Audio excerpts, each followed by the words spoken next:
بسم اللہ الرحمن الرحیم۔ مکتوب جنوبی امریکہ، ماہ دسمبر کی بعض اہم خبریں۔ ازلئی احمد مشتاق، مبلغ سلسلہ سورینام، جنوبی امریکہ۔ روزنامہ الفضل انٹرنیشنل، بدھ 7 فروری 2024۔ معدنیات کی دولت سے مالا مال ایک غیر معروف علاقہ جس نے جنوبی امریکہ کی سیاست کو ہلا کر رکھ دیا۔ جنوبی امریکی خطے میں دو ممالک کے درمیان سونے اور تیل کی دولت سے مالا مال ایک متنازع علاقے پر سرحدی کشیدگی نے بین الاقوامی تشویش کو جنم دیا ہے۔ یہ جھگڑا وینزویلا اور گیانا کے درمیان ایک متنازع علاقے اسکیبو کی خود مختاری پر ہے۔ یہ ایک ایسا علاقہ ہے جو گیانا کے 2/3 حصے کے برابر ہے اور یہ تقریباً تیونس کے برابر ہے اور انگلینڈ، کیوبا یا یونان کے رقبے سے زیادہ ہے۔ وینزویلا کے صدر نکولاس مادورو نے 3 دسمبر کو ملک میں اس معاملے پر ایک متنازع ریفرنڈم کے بعد یہ اعلان کیا تھا کہ اس علاقے کو وینزویلا کا حصہ بنایا جائے گا۔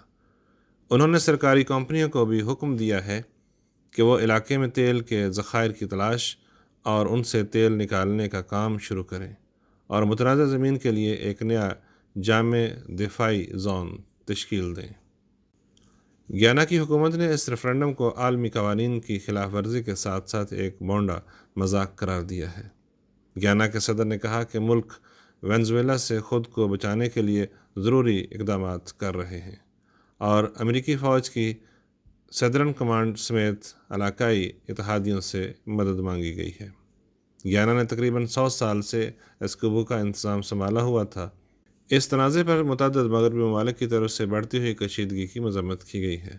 امریکہ نے اس مسئلے کا پرامن حل نکالنے کا مطالبہ کیا ہے اور برطانیہ نے وینزویلا کی حکومت کے حالیہ اقدامات کو غیر منصفانہ قرار دیا ہے۔ اسکویبو تیل سے مالا مال ایک علاقہ ہے جو وینزویلا کے پڑوسی ملک گیانا کے زیر انتظام ہے۔ اس علاقے کو گیانا اسکیبیا کے نام سے بھی جانا جاتا ہے۔ 1,59,600 مربع کلومیٹر کے رقبے پر پھیلا یہ علاقہ گیانا کے زیر انتظام رقبے کے 2/3 کے برابر ہے۔ یہ گیانا کے 8 لاکھ شہریوں میں سے 1.25 لاکھ آبادی کا گھر ہے۔ یہ علاقہ سونے، تانبے، ہیرے، لوہے، باکسائٹ اور ایلومینیم سے مالا مال ہے۔ 2015 میں متنازع علاقے سے دور پانیوں میں خام تیل کی دریافت کے بعد سے گیانا کی معیشت تیزی سے بہتر ہو رہی ہے۔ اس تنازع کا پس منظر یہ ہے کہ اسکیبو 15ویں صدی کے دوران وینزویلا کے ہسپانوی کپتانی جنرل کا حصہ تھا۔ جب وینزویلا نے 1811 میں اسپین سے آزادی حاصل کی تو اس نے خود ساختہ طور پر اسکیبو کو اپنا حصہ قرار دے دیا۔ 3 سال بعد برطانیہ نے وینزویلا کے مشرق میں تقریباً 51,700 مربع کلومیٹر کے علاقے کو حاصل کرنے کے لیے نیدرلینڈز کے ساتھ ایک معاہدے پر دستخط کیے، لیکن اس معاہدے میں اس بات کی وضاحت نہیں کی گئی کہ برٹش گیانا سے منسلک مغربی سرحد کا خطہ کیا بنے گا۔ 1966 میں برطانیہ نے گیانا کو آزادی دے دی اور فریقین اس تنازع کا حل تلاش کرنے کے لیے پرعزم تھے۔ وینزویلا کے جہانی صدر ہوگو شاویز اور جارج ٹاؤن کے درمیان اچھے تعلقات کی وجہ سے ان کی حکومت کے دوران یہ کیس بند رہا، لیکن 2015 میں تیل کی دریافت کے بعد وینزویلا اور گیانا کے درمیان کشیدگی پیدا ہوئی۔ برازیل کا کہنا ہے کہ وینزویلا کی حکومت کی جانب سے گیانا کے زیر کنٹرول علاقے کو اپنی سرزمین میں شامل کرنے کے منصوبے کے اعلان کے بعد وہ وینزویلا کے ساتھ اپنی سرحد پر فوج تعینات کر رہا ہے۔ وینزویلا کے ساتھ سرحدی تنازع پر کشیدگی بڑھنے پر برطانوی جنگی جہاز گیانا پہنچ گیا۔ HMS ٹرینٹ کی آمد کے بعد وینزویلا نے گیانا کے ساتھ اپنی سرحد کے قریب مشرقی کیریبین میں فوجی مشقیں شروع کیں۔ برازیل کی وزارت خارجہ نے صورتحال پر تشویش کا اظہار کیا اور دونوں جنوبی امریکی ممالک پر زور دیا کہ وہ مذاکرات کی طرف واپس جائیں۔ بیان میں کہا گیا ہے کہ دیگر ممالک کو ایسی فوجی سرگرمیوں سے گریز کرنا چاہیے جو کسی بھی فریق کی حمایت کریں۔ برازیل نے مقامی رہنماؤں سے اپیل کی کہ وہ سرحدی تنازع کو عدم تشدد کے ذریعے حل کریں۔ پیرو میں ہزاروں کچھوے اسمگلنگ سے بچ گئے۔ پیرو کے دارالحکومت لیما کے ایک ہوائی اڈے پر کسٹم حکام نے 4001 زندہ کچھوے پکڑے ہیں